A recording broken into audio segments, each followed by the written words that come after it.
What is going on, everybody? Welcome to Drew Code Sports Talk. I am your host, Cody Johnson. It has been a minute since I've had a chance to sit down and chat with you guys and get a new episode out for you. So I appreciate you guys for being patient during the hiatus.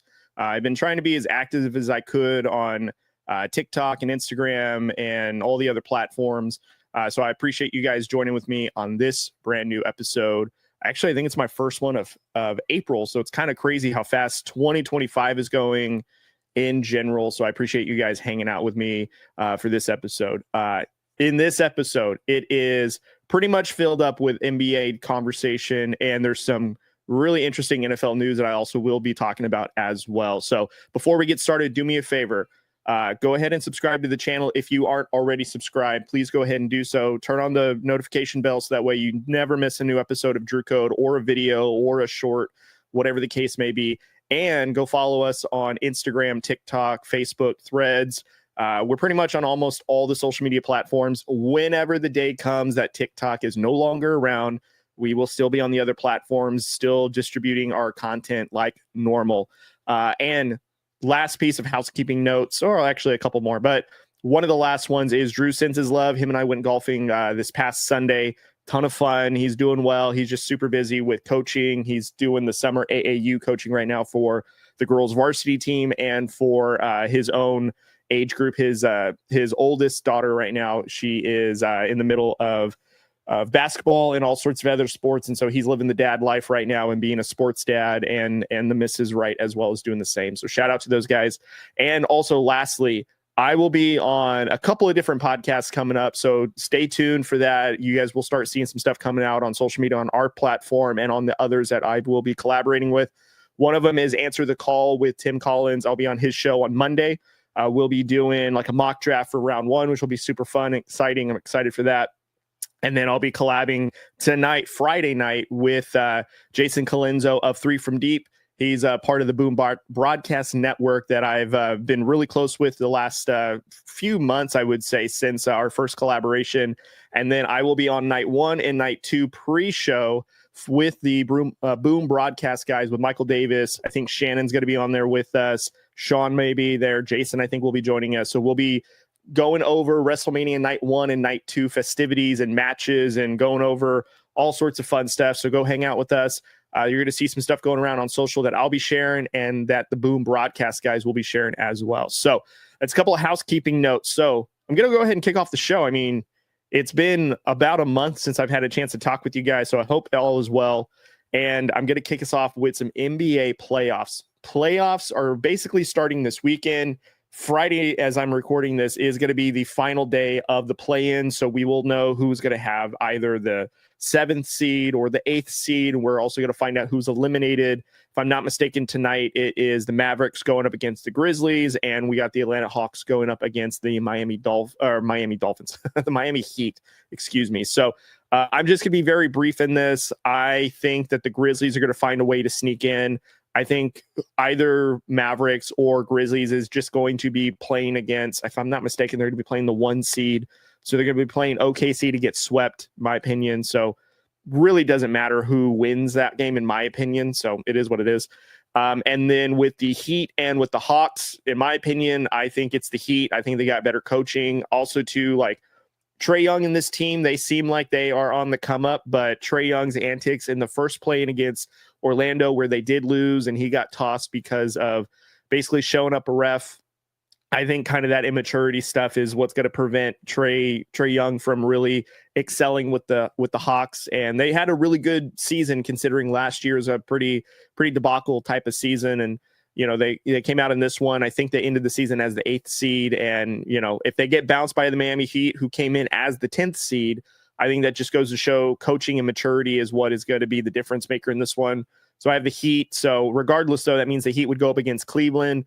I think Cleveland's pretty much got this one in the bag. I know Jason on his Wednesday show had mentioned, or Wednesday or Thursday, I believe he released it on Thursday now, mentioned that, you know, he trusts them a little bit more, the Heat rather, because of Spo and the roster that they have. And I think that's fair. I still think that Cleveland right now with their shooting, the big man, I don't think they can keep, I don't think the Cavs have any worry about getting over the Heat. I think the Heat maybe make it interesting by extending it to 5 or 6 games at most, but I think Cleveland's going to ultimately win this game. And don't get me wrong, I think the Heat are, they're lucky to even be a part of this play-in, they even getting a chance to even play. I think that's very, very good on their part. But honestly, I think they're going to get swept, or maybe a gentleman's sweep of losing in 5 games to, the 1 seed. And that's what my ultimate thought is about it. But I do want to kind of go back to, I think it was Wednesday night. There was a play-in where it was the Warriors defeating the Grizzlies.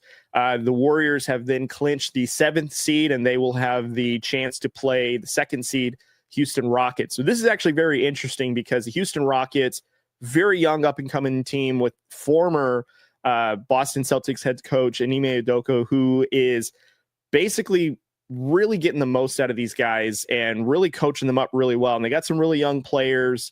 I would definitely say that it's a shock that the Houston Rockets are have surprised as many teams as they have by being as good as they are. And, I think the one thing I'm apprehensive, though, is there's just still really young. They really don't have a number one guy that they're going to rely on. I mean, Fred VanVleet is a great point guard, but I don't think he's a guy that's going to go and get it for you every single night. That might be tough. They basically have relied on their defense and scoring by committee, but Houston in itself, they're just not quite ready, in my opinion. So in this matchup with the Heat and the Warriors, I'm going to go with the Warriors, and I think they will do it in like 5 or 6 games. I think what makes it difficult, though, is we really need to see how the Warriors can do against a young team because, whoever the next team might be, whether it's the Clippers or the Nuggets who come out of the 4th and 5th matchup, that'll also determine too, like how far the Warriors go. I think the Warriors, if they could use the defense, they're really undersized and really don't have a big guy. So really leaning on Draymond Green as potential defensive player of the year campaign. I think they're really going to lean on him to really spur and shut down as many of the bigs on the Rockets as possible. And when the Warriors move on, they're going to have to rely on that as well against either the Clippers or against, the Grizzlies, not the Grizzlies, the Nuggets, which in my opinion, if they go against the Nuggets, I think that's a little bit more of a concern because how are you going to stop Jokic? And Jokic is known to take over games and series, and he's very well to do that. I think what helps the Warriors, though, is they have shooting, and Steph Curry, who is probably the greatest shooter that the NBA has ever seen. He's still, it feels like in his prime. Then you have playoff Jimmy Butler that's kind of been activated now, and he really showed out against the Grizzlies. So it's going to be a very interesting matchup. But before we go too far ahead, I do think that the Warriors will defeat the Rockets, and I think the Rockets are going to be in the market for maybe like a number 1 type of scorer in the offseason. And so I would look at, maybe they acquire or find a way to add on like Bradley Beal to the team, or truthfully, if they added Kevin Durant, I think that would help out a lot. But we'll see. I mean, I think that Houston is just a season too early. I think they've shocked a lot of people and had some great runs, but in my opinion, they're a little outside their depth, not a whole lot of experience, but hey, they got all the way to the 2nd seed of the Western Conference Final, which is arguably the most competitive conference amongst the two. So I think, hats off to them for even getting this far. And then moving on. So also news broke yesterday that Dame Lillard has been cleared to return to the Milwaukee Bucks. He did have it looks like a blood clot that was, I think, in his shoulder. I don't remember what part of his body where it had the blood clot. But anyways, he has been cleared to come back. He won't play in game 1 of the Bucks matchup against the Pacers. I believe they're going against the Pacers.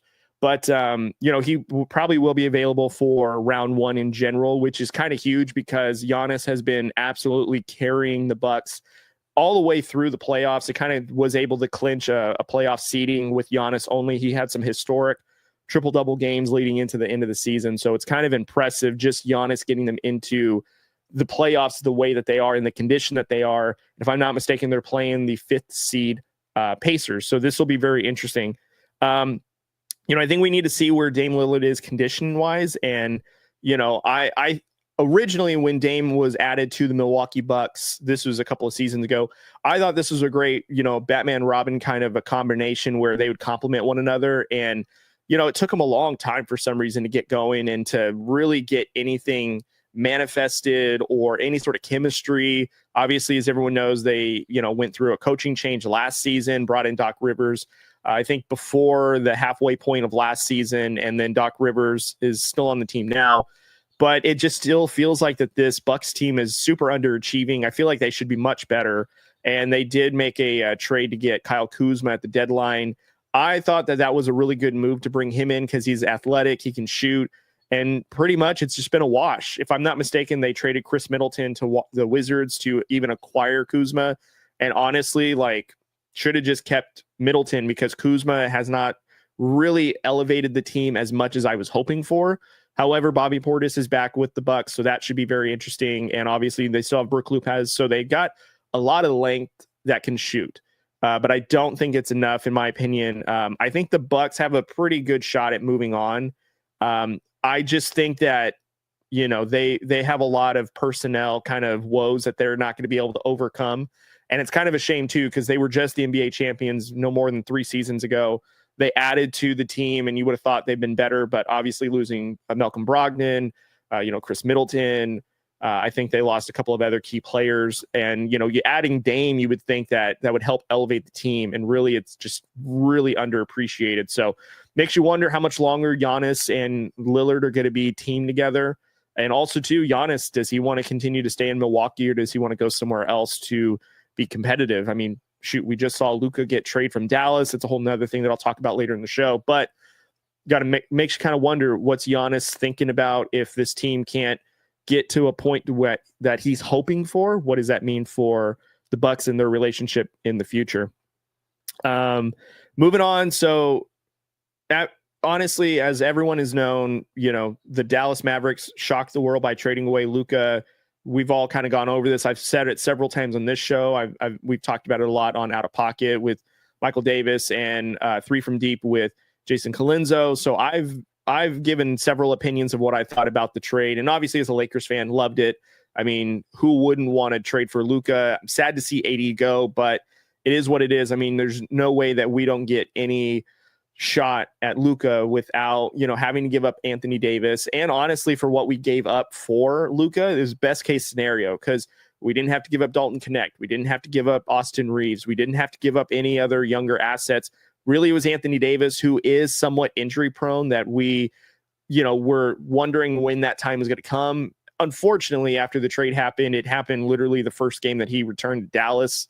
He got injured and he was out for, I think, several months. So sucks that ended up happening, but the fact that we have Luka on the team helps a lot. Nico Harrison, though, the general manager for the Dallas Mavericks, had a closed door meeting with media with no cameras, no microphones, basically just old school pen and paper that they had to report basically what the press conference was or his interview with them. And it wasn't an exit interview.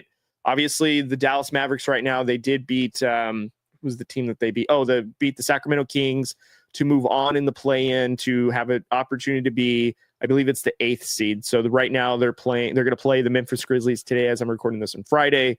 They have an opportunity to play the Thunder if they win. So, but anyways, Nico Harrison had a couple of interesting quotes that I just want to mention. And again, this kind of came out like Wednesday, Thursday timeframe. And some of the quotes were like, Nico Harrison is quoted by saying defense wins championships. And of course, that's a knock because even as Lakers fans, we understand that Luka's a defensive liability, but he's 26 years old and he's averaging 29, almost 30 points in his career out of 6 seasons. He's made the NBA team he's made the all NBA team 5 times. So just want to point that out.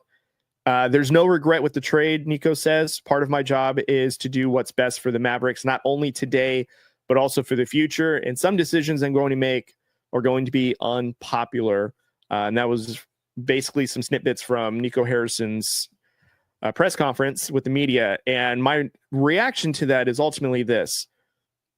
You're right. Your job is to build a championship team. And I do think that if, Kyrie Irving is healthy, I do think if the team comes back, I think Derek Lively, he's out now because of a leg injury. Anthony Davis went out. I did say when this trade happened with the Dallas Mavericks getting Anthony Davis, Max Christie, If the team wasn't injured, I said they could make another run for the NBA Finals. And honestly, they should probably be considered favorites in the West because they've got a championship head coach in Jason Kidd. They've got shooters, they have defense. It could work out for them if they really put it all together. But it seems like karma comes in many forms because Nico Harrison trades Luka away. And I don't think a lot of Dallas Mavericks fans were very happy by that, as they constantly fire Nico Harrison during home games. So I can't imagine that they were all for that. And then, AD gets injured, Kyrie Irving tears his ACL. So like all these catastrophic things kind of happen in the wake of the Luka trade, which, again, none of the players' fault. Nico, I don't think forecasted that he would lose any of these players to injury. And, at one point in the season post-trade, the Dallas Mavericks were at a risk of having to forfeit games because he didn't have enough people to dress. And because of contracts and roster restrictions that they kind of put themselves in, they couldn't even call up really any G League players to kind of fill in those spots. But, hearing these comments by Nico wanting to defense wins championships, which is very, very true. Defense has won championships. First one that comes to mind is the 2004 Pistons when they went up against the LA Lakers and this wasn't the bad boy Pistons, but this was like, the early 2000s Pistons with Ben Wallace and Rasheed Wallace and Chauncey Billups and Tayshaun Prince and Rip Hamilton. Like these guys, we were defensive players coached under Larry Brown, and they just were phenomenal. They shut down like a rebirth of Showtime Lakers that had a Karl Malone, Kobe Bryant, Gary Payton, Shaquille O'Neal. Like this was a powerhouse Lakers team that should have won, but defense shut them down. So fair point to Nico. But then his comments about, he's got to not only worry about today, but the future, which is kind of funny because if I'm not mistaken, Luka is younger than Anthony Davis. And again, like if defense is what you value, I completely understand. Why couldn't we have maybe facilitated a trade to acquire maybe Draymond Green and, if you were really interested in defense, or go after somebody that's a prominent defensive player that did not have to sacrifice Luka? Or what I would even argue is, let's just say for the sake of argument that the Mavericks ownership, Nico Harrison and Jason Kidd, for some reason, we're all in lockstep. Yep, we got to get rid of Luka. Why couldn't there have been something that went out through the media to other teams to let them know, hey, Luka's on the table, let's go with your best offer? Because again, like they walked away with one draft pick, 2 players for Luka. And yes, there's a third player in there, but that was more or less to facilitate sending another player out somewhere that truthfully didn't make or break this deal one way or the other. Is just basically to clear roster space. But regardless though, like if that was the case, why did it have to sacrifice your best offensive weapon who was in, I don't even know if he's actually like entered his complete prime yet. Like he's on the doorstep of being prime Luka. Because right now, like, he scores a bunch, he distributes really well, phenomenal basketball IQ, but some would say like he probably is not even in his prime quite yet. Like he's on the cusp of it. And who knows how long that prime could be? Because it's not like he's a guy that goes in there and dunks on everybody or gets, he gets hacked at a lot. He's also like an outside shooter. He shoots the 3 really, really well. So to get rid of Luka and then make the argument that you're thinking about the future kind of like is canceling out that point of like, well, Luka's younger than Anthony Davis. And, you wanted defense to facilitate the team. Why couldn't you just add defense and keeping Luka? Why was it big deal? And again, like if you wanted to really think about the future and Luka wasn't a part of that future, why didn't you get more than a draft pick? I mean, there's other players that kind of got dealt in the offseason. Mikal Bridges is one that comes to mind that's kind of always referred, where there was 6 draft picks, 4 of them unprotected. One's a swap with the Knicks in Brooklyn. And that was more in terms of like return value for one player than Luka. And I think we can all agree that no shade to Mikal Bridges. I know he plays on both sides of the court. So maybe some would argue, no, Mikal Bridges is better, but I think most basketball fans would disagree. But you didn't even get half of that for Luka. So I think it's kind of interesting that he makes those comments. And then it's not that the decisions are unpopular. It's not like he, got rid of Kyrie, and, the fan base is kind of mixed about like, oh, I can understand it, this, that, or the other one. As far as I know, every single fan of the Dallas Mavericks did not want Luka to go. Like, Luka was essentially this new generation's Dirk Nowitzki, which you don't trade Dirk Nowitzki no matter what. Like, he's just your team. And yet Nico Harrison said, nope, forget that, and decided to let go Luka. So I think these comments are very interesting. And honestly, it's almost like Nico just needs to just turn the page. And I think if he had to redo this all over again, and maybe pride says otherwise for him, but if he had to redo this, he would not have done this trade. Or if he was going to orchestrate a trade like this, he would have gotten at least better value than just an injury prone player who's 6 years older than his franchise star. And then a role player that is, yes, he's young, but he's a role player. He's probably going to come off the bench. He may start sparingly. And then one draft pick that's not even going to be really relevant for another 4 seasons. So you may be able to use that in a trade to get something better. But today it's not worth anything other than we have something in the future. So I think if I was Nico Harrison, I would just, either start acknowledging, probably wasn't the greatest, but, whatever. So and then obviously, of course, got to talk about my Lakers. So the Lakers ended the season as the 3 seed. They will play the 6 seed Minnesota Timberwolves. They will be playing Anthony Edwards, Rudy Gobert, and obviously Julius Randle. So it's going to be a very good series. I'm not sure what the record is in season with the Lakers and Timberwolves. We'll just assume that they split. But I do think that the Lakers are going to be able to come out of this. I think that the Timberwolves, they've got a lot of firepower and a lot of defense and a lot of size, which kind of concerns me because the Lakers don't have defense, nor do they have size. So I think what they're going to really have to rely on is, there's really going to have to be an X factor with the Lakers that's going to help carry them. Obviously, we're going to need Luka to shine, which he did in the last series with the Timberwolves and was able to overcome them. And this was, in theory, with less help, because say what you want about Kyrie, he's not LeBron James. And LeBron James and Luka are looking to be like one of the more deadly duos in the league. And especially with having Austin Reeves being like one of the top 3 scorers or 3 option scorers in the league is huge. And honestly, Austin Reeves has a strong case for most improved in the NBA. And I don't say that lightly. I think he legit has a case. Like I said on Jason's show a few weeks ago when we kind of talked about this, I said Peyton Pritchard comes to mind as like most improved, but honestly, or at least 6-man, but honestly, most improved Austin Reeves, because he's, I think, had like a 6-point jump and his stats are pretty much, he's obviously a facilitator. He's clearly one of the more important players that are on the team. When LeBron was out or Luka was out, or both of them, Austin was carrying the scoring and he was still making the Lakers very competitive. And he is, he's a guy that can handle the ball. He's a guy that scores it and can go inside. He can score outside. So he's definitely a player that the Lakers need to show up outside of Luka and LeBron. Obviously, LeBron needs to do what LeBron does, which is get everyone involved, be a powerhouse in the lane.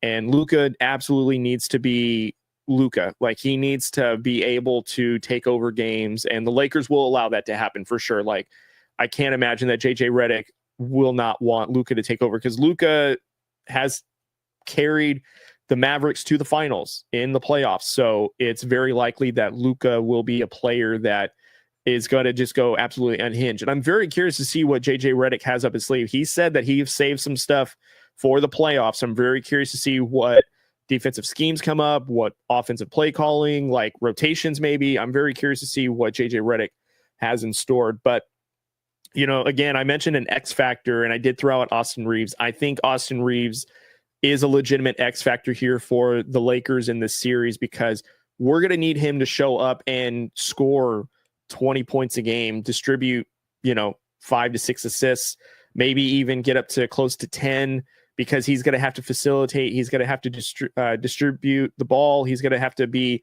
involved in a lot of things. And he's going to have to be a guy that essentially is like the difference maker in the series. Because yes, LeBron, yes, Luka, those guys need to get theirs as well. Obviously, they don't get here without those 2 players.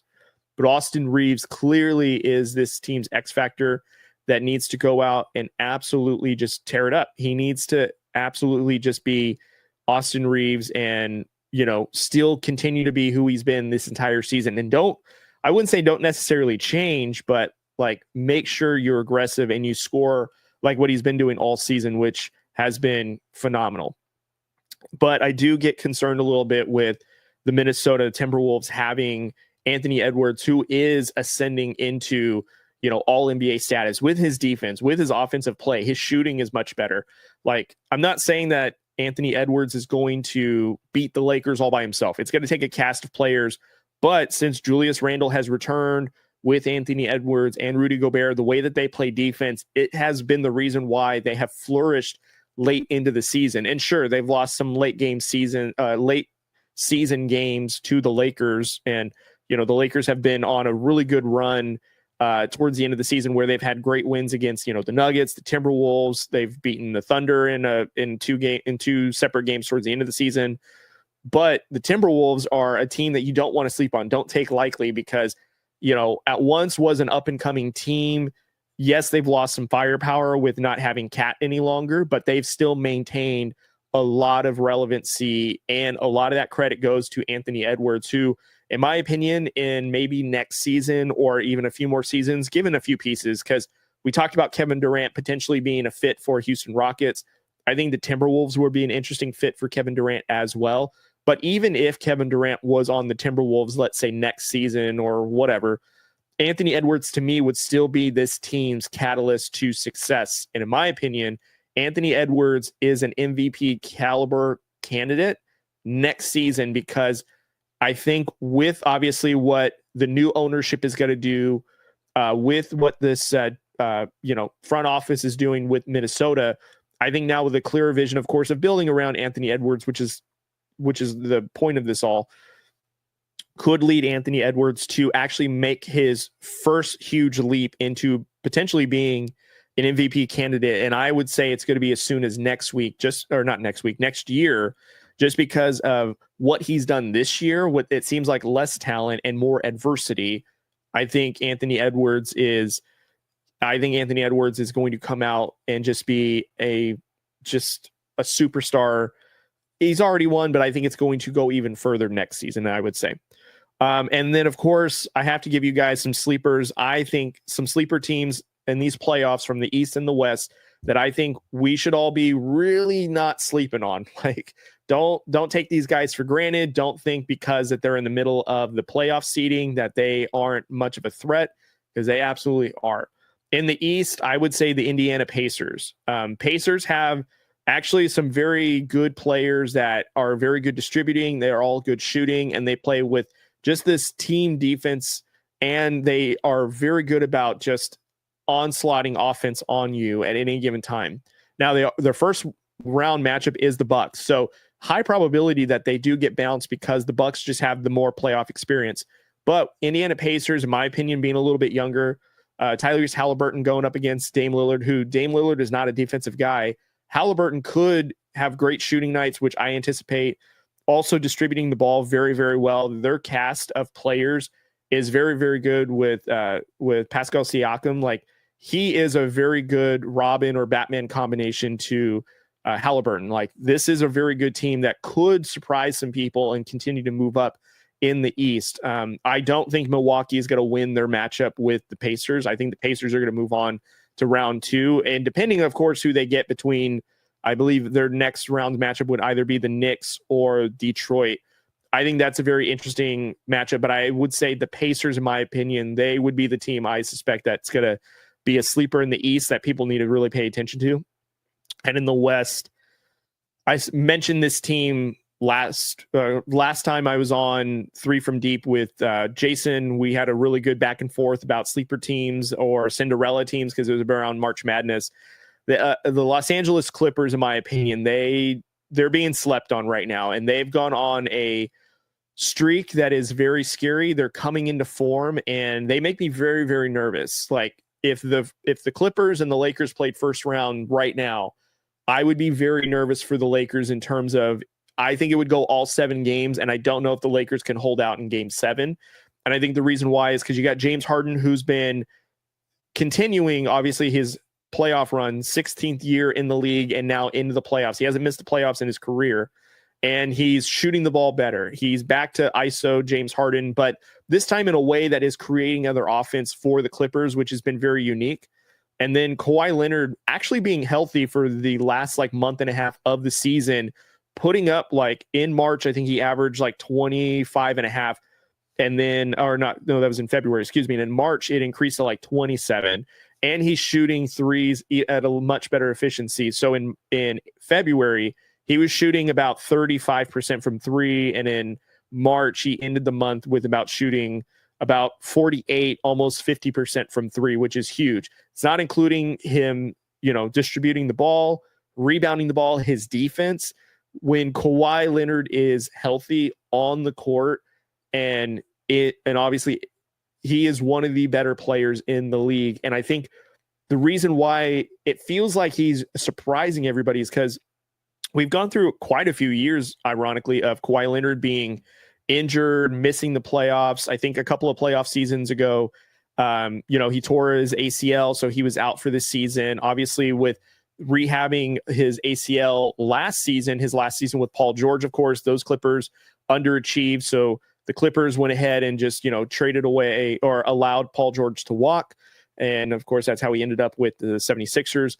But, again, the Clippers having bringing in James Harden into the fold, having Zubac, which I think has been huge. The fact that they've got James Harden, Kawhi Leonard, Zubac has been huge. Norman Powell has been a really good offensive weapon for them, not to mention all their other host of role players that have been helping a lot. And I think people don't give Tyronn Lue enough respect for his coaching ability. He's been an assistant coach in the NBA for many years. And if those remember Tyronn Lue's career, he was with the LA Lakers during their finals run and championship victory during the Philadelphia 76ers series back in 2001. He was with the Wizards the following season with Jordan the final 2 years. And I think since then, he's been an assistant coach in the NBA for many, many, many seasons. Won his first championship in 2016 with LeBron. This is for you, Cleveland, that thing when they came back from 3-0 to the, NBA historic team, the Warriors. And Tyronn Lue has basically kept this Clippers team competitive, has helped elevate them. And now with the cast of players that they have now, in my opinion, this is the strongest Clippers teams we have seen since Lob City back in 2014, 2015, when the Clippers had Blake Griffin, Chris Paul, DeAndre Jordan, JJ Redick, all those other great players. I think this Clippers team, honestly, is probably better than that team. And these Clippers right now need to be on everyone's radar.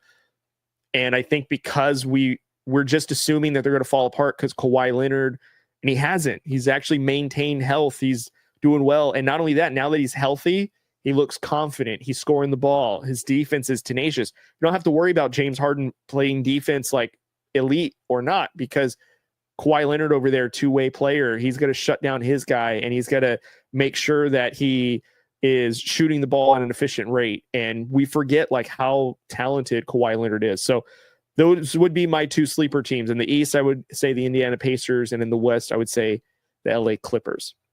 So before I keep going, guys, I do want to give a quick shout out to SeatGeek. They are affiliate partner.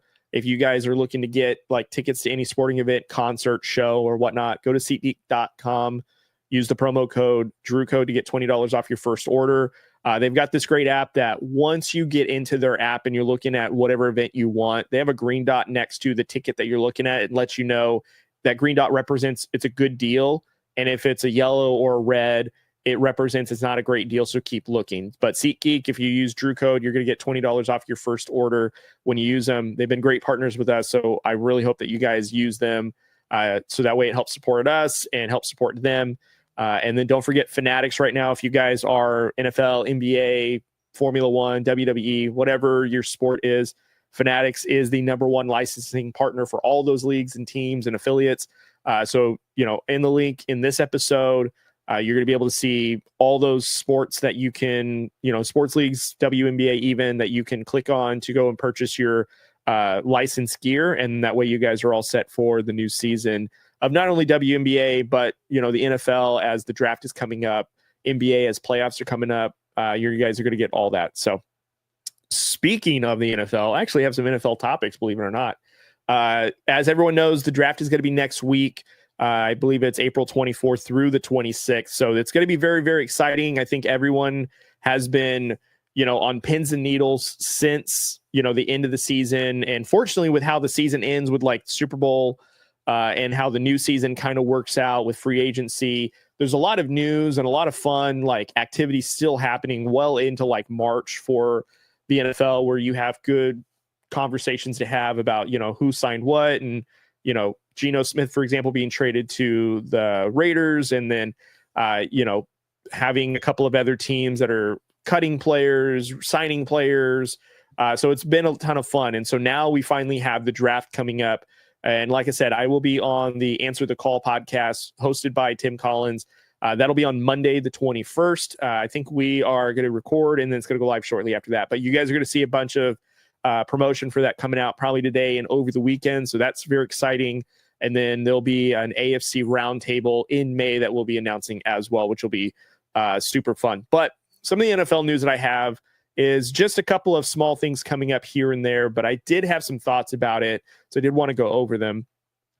So obviously this came out, I want to say Wednesday or Thursday, that the Raiders are looking to trade Aiden O'Connell for a, quote, third day draft pick. So third, fourth, maybe even a fifth round, maybe even later than that, according to Jordan Schultz of FS1 or Fox or whatever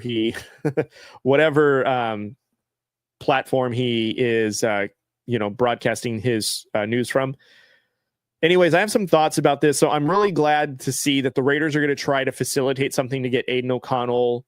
I wouldn't say to kick him out of the Raiders organization, but I think it is fair for him to go to a new organization that is looking to invest into a backup quarterback type of situation, or, maybe even have him be a starter. A team that comes to mind right off the bat would be the Pittsburgh Steelers. They are kind of being, tossed around by Aaron Rodgers. Who knows if Aaron Rodgers is interested in signing with the Steelers? And I'll talk about that. That's on one of my notes as well.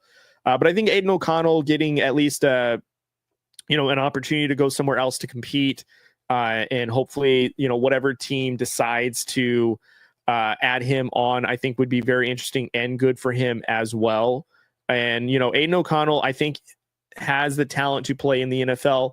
Starter level, I'm not sure. I think he needs to be in the situation that's best suited for him.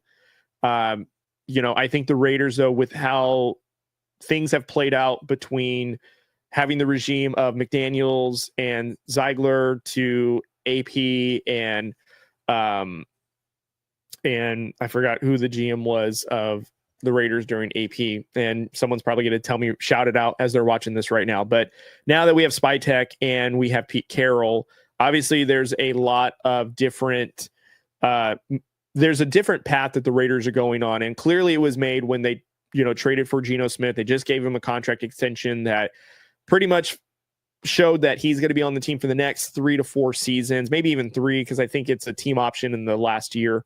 But it's, I wouldn't say a team-friendly deal, but it's, within average market of Geno Smith. And there's clearly a plan to, in my opinion, it looks like we will draft a quarterback. Now, whether that is day 1, day 2, I don't know if we're going to see, where some quarterbacks fall. Maybe, I mentioned on an episode prior on Drew Code of Jalen Milroe would be a quarterback. I'd love the Raiders to see if they're interested in making him a project quarterback. We have the 6th pick in this draft. I've been saying that I think Ashton Genty is going to be the player drafted at 6, but there's been a ton of rumors that Shedeur Sanders is falling to the last half of the first round, maybe even like to the New Orleans Saints or to the Pittsburgh Steelers. I think that's very interesting. So that could be on the table as well. Maybe the Raiders look to get a Jackson Dart or a Will Howard, who is the same build essentially as Josh Allen. So maybe that's an interesting team up, especially with, having Chip Kelly, who was the offensive coordinator of Ohio State, who led them to a national championship game. Maybe that'll be interesting to see if that adds up. But I think with the route that the Raiders are going, Aiden O'Connell is just due to go compete somewhere else. Obviously, Geno Smith is going to have the starter role. Even if the Raiders do draft a quarterback, there's got to be a sense of not necessarily urgently needing to start whoever this quarterback is that we do draft or don't draft. And, I think we are in a position where it's best to let Aiden go find a new home to go compete, and I think that's the only fair thing that we can do for him. Cleveland, maybe another team that might be in the market for a backup, maybe potential starter quarterback. Again, I mentioned the Pittsburgh Steelers come to mind. New York Jets maybe might be in the market for an Aiden O'Connell who, they just signed Justin Fields. Gosh, I was blanking on that one for a second. They just signed Justin Fields to a 2-year deal. So maybe you put in Aiden O'Connell for like insurance. I think he would be well enough to do that. Maybe he reunites with Josh McDaniels, who, if I'm not mistaken, drafted him. So maybe add him to the Patriots for insurance as well. Patriots are always known to have a backup quarterback on hand that's suitable. So maybe that's an option. But Tennessee is looking for a quarterback, even though they might draft Cam Ward. So maybe. But anyways, I think, shout out to Aiden O'Connell for holding it down for the Raiders for the time that he did. And I hope the Raiders do right by him. And they probably will. The Raiders are a pretty professional organization to take care of players that have taken care of the Raiders. I'm not trying to say that the Raiders are going to send you where you want, but if you have done well, I imagine that the organization will at least do their best to also facilitate something that you will want to go. And then, of course, the Dolphins are rumored to be looking to trade Jalen Ramsey. And so my question would be, should the Raiders acquire Ramsey? Or if not, what team is most likely to land Ramsey? I would say I don't think the Raiders are going to acquire Ramsey. I think that's kind of going against the plan that they have, which is to get young players, draft young, and then coach them up. I know that obviously we've already re-signed Patrick Graham as the defensive coordinator, who has done a phenomenal job even when he was with Josh McDaniels. I know Patrick Graham's first year as a DC, our defense wasn't really that great, but second year under Josh McDaniels, it was elite. Because what had happened, of course, as everyone can recall, is when Josh McDaniels was fired, AP was interim. Basically, Patrick Graham's defense was leading the charge in victories and points and, was just absolutely elite. And even with, Patrick Graham coaching the defense last year with AP's first full season, Patrick Graham's defense was very, very good. I think people forget that, they had a bunch of injuries on the defensive side of the ball. And even with that, they would be in these games. The defense would keep the Raiders in these games a lot, to the point to where, yes, the games would feel like a blowout, but that's because the defense is having to go back on the field after just getting the ball back for the offense. Offense couldn't get anything going. So then the defense charges right back out there on empty, essentially, and having to ask to prevent as much damage as possible. And they did the best that they could. And I'm glad that Pete Carroll is keeping Patrick Graham, because I think Patrick Graham and Pete Carroll are going to make this team go even another step further in terms of defense. And I just don't think Jalen Ramsey would fit the defense. Don't get me wrong. I think it'd be a great fantasy, but Jalen Ramsey, who's, this would be his third stop, if I'm not mistaken. It's kind of difficult to just imagine the Raiders should give up probably a fairly high draft pick, which is probably what's needed. They're going to have to allot 20-something million for Jalen Ramsey. I just don't know if that's the play for the Raiders, if I'm being honest. But since I'm saying no to the Raiders, I think that a team that probably would offer some sort of asset to Miami would be a team like the Washington Commanders. May want to add depth to their defense. I know that they traded for Marcus Lattimore last year at the trade deadline. Adding a Jalen Ramsey to that side of the ball would be even better for that Washington defense. Another one would be the San Francisco 49ers. They lost a ton of talent on the defensive side. Getting a shutdown cornerback that's still relatively in his prime that could contribute would be very similar to when Richard Sherman went there following Seattle. Richard Sherman was still very productive and very good on that side of the ball. I think Jalen Ramsey has a lot more in the tank than Richard Sherman did at that point of his career. So I think, having Robert Saleh, having a Jalen Ramsey would really help kind of plug up some holes that the 49ers may have on the defensive side. Since, like I said, they lost a ton of players, in this offseason. So I think Jalen Ramsey going to either the 49ers or the Washington Commanders probably makes the most sense. However, I wouldn't be surprised if, again, the Steelers, Baltimore would be scary as all get out if Ramsey, for some reason, got traded over there. But I have a feeling Miami's going to probably want to deal him to an NFC team. So, but those would be my two teams, the Niners and the Commanders, I would say. And then, of course, I saved this one for last. Sorry, I've got allergies going on. And I saved this one for last. Aaron Rodgers made an appearance on Thursday's show of the Pat McAfee, where he kind of gave his account of the New York Jets and how he basically said he's still not even sure if he wants to play or he's still contemplating retirement. And, I said this, I posted this on our story on Thursday, and I even put on there, it's like season 3 of this Aaron Rodgers drama fest where he's got to steal the attention of the media, very narcissistic, and then kind of gaslighting everybody. Because he did recount how he met the New York Jets, Aaron Glenn, and their new GM, and how it all went, how he flew across country on his own dime to sit and have a 15-second meeting with new ownership and basically telling them, we're going to move on. How do you want the messaging to go out? Oh, I don't care. And, again, continuing the interview, Aaron Rodgers gave his perspective on, the conversation, and clearly, you can tell there was it left a bad taste in Aaron Rodgers' mouth. And I think maybe he would argue that he felt like he deserved more respect than how he was treated. I would guess. But I would say too, though, is the New York Jets don't have the luxury to treat you with respect when you kind of got them in this situation in the first place. When, obviously when he said on the Pat McAfee show, ironically enough, that he was done with Green Bay, he would prefer to go to the Jets, facilitated that. Then the Jets go and get Alan Lazard, Randall Cobb. They get his offensive coordinator who failed in Denver as a head coach, didn't even complete his first full season. And then obviously had tensions with Robert Saleh when he got there. And then, of course, the Achilles injury isn't Aaron Rodgers' fault, but still the media attention that he was garnering from that, all the conversation about how he's going to push to make it back before the end of the season to make a run for the Super Bowl and all this stuff, when no one has ever come back from an Achilles injury sooner than a year. It's never happened. It's such a fragile ligament that was torn, repaired. And the idea of him even coming back within a calendar year of that injury is insane. And that's exactly what it sounded like when he was saying all that. And then he comes back this season, or this past season, of course, from said injury, does not look like Aaron Rodgers of old. Clearly, you can clearly tell he's still favoring this Achilles injury. He is throwing inadvertent pick sixes. It gets to a point to where Robert Saleh wants to get rid of Nathaniel Hackett as the OC because the play calling is terrible.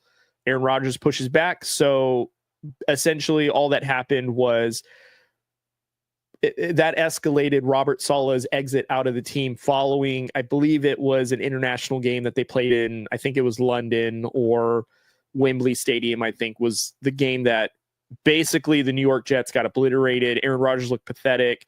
Robert Saleh didn't basically make it back from that flight. And then they had an interim coach who just demoted play calling duties from Nathaniel Hackett, but kept him on the team.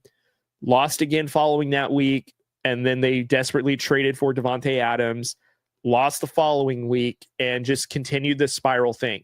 Now, granted, the last 5 to 6 games of the Jets season, they looked fairly better. Rodgers looked fairly better. Statistically speaking, he was under 4,000 yards. He threw 28 touchdowns and 12 picks. In the grand scheme of the season, that's not a lot of picks in a 18-week season. However, a lot of those picks came like in the early part of all the crap that the Jets had dealt with. And to say, oh, he wasn't that bad. Okay. That doesn't mean that it's like we should bring him back. The Jets clearly, who did not have a head coach, did not even have a defense respectable enough, even entertaining bringing back Aaron Rodgers was idiotic in and of itself. And, the New York Jets and Aaron Rodgers have no one else to blame but themselves for how that situation played out. So, yeah, you go fly across country, which, by the way, you could live in New York. You don't have to fly wherever. I mean, I can understand. I get it. Like 20 seconds, I flew across country, 15-second conversation, could have been a phone call. Obviously, too, though, if they would have called you, then you would have been on this media hike. Well, like, yeah, I didn't even get an in-person interview. They just called me on the phone and essentially fired me over the phone. But no, you want to hold this. I traveled across country to basically get told I'm not coming back. I think he would have stirred the narrative into whatever direction he would have wanted, regardless of if he was there or not there, whatever. I think like, does it suck that you flew across country to get told that you're not coming back? Yeah. But I think Aaron Glenn paid you the respect to at least say that to your face. And sure, the rest of the meeting probably didn't go the way you wanted it to go. But at the same time, how many times have you held the Green Bay Packers hostage for if you wanted to come back or not? Same thing with when you were with the New York Jets, even following your Achilles rupture, there was a time where you're like, I'm debating if I want to continue to play football. Is this how I'm going to go out? And now this year, same thing. You're debating if you want to play football. And so, yeah, New York Giants, ironically enough, a team that's more quarterback desperate than the Pittsburgh Steelers or the New York Jets, basically moved on from you because they were tired of trying to volley for you to come to stay in New York, basically. So they went out and they got Russell Wilson and Jameis Winston because they were tired of waiting for Aaron Rodgers. And now the Pittsburgh Steelers, sure, they re-signed Mason Rudolph, who was with the Tennessee Titans for a while, are hoping to get a predominant quarterback in Aaron Rodgers after they just added a very good receiver in DK Metcalf to their team over this offseason. You're still kind of like, I'm not really sure. And if I'm Pittsburgh, if I'm Mike Tomlin, I think that's probably why they're like, we're going to look at the draft. Like, I'm sure Mike Tomlin at this point would rather trade up to maybe reach for a Shedeur Sanders or a Jackson Dart, or hell, he might even turn over a day 3 pick that the Raiders are rumored to willing to accept to get Aiden O'Connell, because that's how badly he does not want to deal with Aaron Rodgers because of this wishy-washy, I'm not sure if I want to play or not. If it's not a Super Bowl contender, I'll just retire. I hate to say it, Rodgers, but the only teams that are really looking for quarterbacks are ones that are not contenders. Like, you can go to Cleveland. They're not a contender. That's fine. Pittsburgh is a contender if you're on their team, but you've got to face Baltimore with that tenacious defense. You got to face, who else is it? Shoot, why am I blanking? The Bengals. You got to face Josh Allen. You got to face Patrick Mahomes. So yeah, I think this saga of Aaron Rodgers is very exhausting. It's very much like attention grabbing. And honestly, this is like really the only thing that Aaron Rodgers loves to do is thinks he controls the media, but really just like is frustrating, like bringing the most attention. And honestly, like, I think a big question, and I'll end the show on this question: is Aaron Rodgers the biggest overrated quarterback in NFL's history? And here's why I asked that. He's got one Super Bowl that he won, what are we in, 2015 or 2025? And that was in 2009 that he won that Super Bowl. So we're talking 16 years ago. And I think he's had one NFC championship appearance since then. Couple of divisionals and wild cards, of course. And yes, he's a 4-time MVP. I get it. But with all that, and truthfully too, it's his career is more longevity than anything. Is he the most overrated quarterback in NFL history? I'm very curious. So I'll post that. I'll post it on socials. I'd love to hear everyone's opinion. So let me know. But I'm going to end the show with that. So thank you guys very much for tuning in to Drew Code Sports Talk. Again, if you guys are watching this on YouTube, subscribe to the channel, please. We just crossed over 400, I think, at the end of March. Shout out to the Boom guys for helping that out, because they really campaigned for that. And now we're not, on the cusp of losing to getting under 400 now. We're on the trail to get to 500 subscribers. So if you guys can help me out, that'd be great. Subscribe to this channel. Also, if you guys are listening audio, obviously we're on Apple Podcasts, Spotify, iHeart. So, feel free to subscribe to the podcast platforms as well. Spotify primarily is where we're the most seen. So I would highly recommend and encourage everyone to, if you guys are listening to there, drop us a comment, say, hey, let me know how I'm doing because I'd love to hear from you guys. But also don't forget to follow us on social media, Instagram, TikTok, Facebook. We're all over the socials. So I love interacting with you guys. And, there is a particular group chat that was created.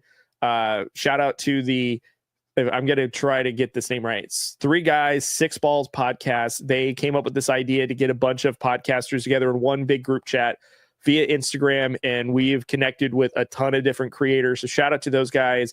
Shovik Sports Shit, I was on their show just last week. That was a ton of fun. I'll be on Answer the Calls podcast on Monday, as I mentioned, and there's a bunch of other great creators. So if you guys see me sharing a lot more of other creators' stuff, it's just because we're just in one big group chat that we're just all really trying to help each other progress and push, and really appreciate all the love and support that you guys have provided. And I'm just hoping that I can push that to everybody else as well that I feel like needs to be seen. And of course, I can't forget my Boom Broadcast friends. Don't forget to subscribe to them as well. So I'll see you guys on the next episode. I appreciate you guys for tuning in, and don't forget to be kind to one another. And I'll see you guys on the next episode.